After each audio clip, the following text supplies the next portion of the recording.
Gaming is dying, and it's because of monetization.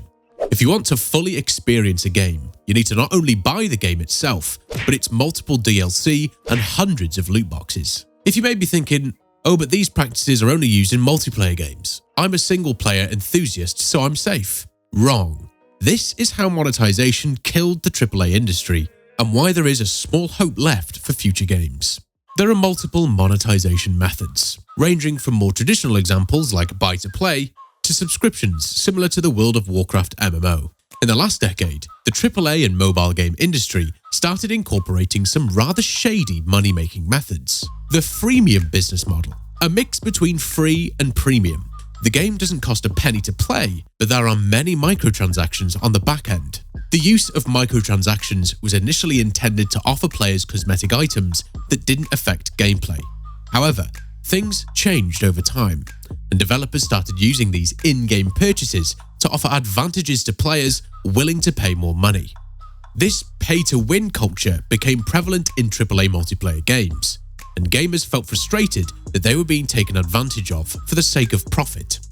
The next layer to this was the introduction of loot boxes, a form of gambling that lets players pay real money for random in-game items, creating an addiction cycle that often left gamers feeling cheated. Developers found this approach to be highly profitable, but players started to resent the system, and it created a clash between the developers and the players. The loot boxes are designed around operant conditioning, a psychology method first developed by B.F. Skinner.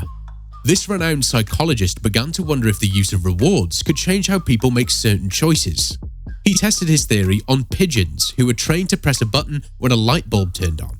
This action rewarded the birds with food. Skinner took it even further because he thought that pigeons could repeat this action after they've been conditioned. So he changed the intervals between rewards, and this proved his point. Nowadays, many monetization mechanics are based around this methodology, from daily login prizes to loot boxes with uncertain rewards. Sounds really familiar to the pigeons experiment, doesn't it? This method grants designers direct control over your dopamine release. This practice works so well that many countries started to ban loot boxes with laws. This led to the creation of a new type of monetization, the live service genre. This monetization method is used massively in multiplayer games. You might recognize it by the ever-changing content and a new loyalty-based subscription, or more familiar as a battle pass subscription. This method builds upon multiple psychology methods of loss aversion, fear of missing out, scarcity, and the endowment effect. These are complex terminologies, but at their core, they are quite simple. Scarcity is the feeling when you think an item is rare and you must have it, or it will be gone forever. So in battle passes, you can find content which will be available only for the duration of the pass. The endowment effect, on the other hand, makes you think the items and cosmetics you own are better than the other players. This creates a stronger bond with the content, and it will most likely make you want more. Everything is working in tandem to make you hooked and to be thrilled for the next pass. However, this has created a rather problematic experience for the players. Too many games started incorporating these methods, and players felt overwhelmed and too occupied. The battle passes required a lot of invested time, and when they're over, a new pass is released with whole new content waiting to be unlocked. One might think that if multiplayer games are filled with these psychology traps, single-player games must be safe. Unfortunately, this couldn't be further away from the truth. In 2007, Assassin's Creed hit the gaming world by storm with its innovative gameplay mechanics and immersive storyline. Players were transported to the Third Crusade and placed in the shoes of Altair, an assassin tasked with eliminating targets through a unique blend of stealth, combat, and parkour gameplay. The game offered a thrilling and challenging experience that left players wanting more. The franchise continued to build on the success of the first game with the release of Assassin's Creed 2 in 2009. This installment expanded on the storyline, introduced new gameplay mechanics such as the ability to use dual hidden blades, and included a variety of new weapons. The game was praised for its attention to detail, immersive world building, and engaging storyline. This was also the game which introduced one of the most iconic characters in gaming, Ezio Auditore di Firenze. The character was so pleasantly accepted by the fans that Ubisoft had to create an entire saga around Ezio. This led to the creation of 2 more games featuring our favourite protagonist. These sequels were loved by the players.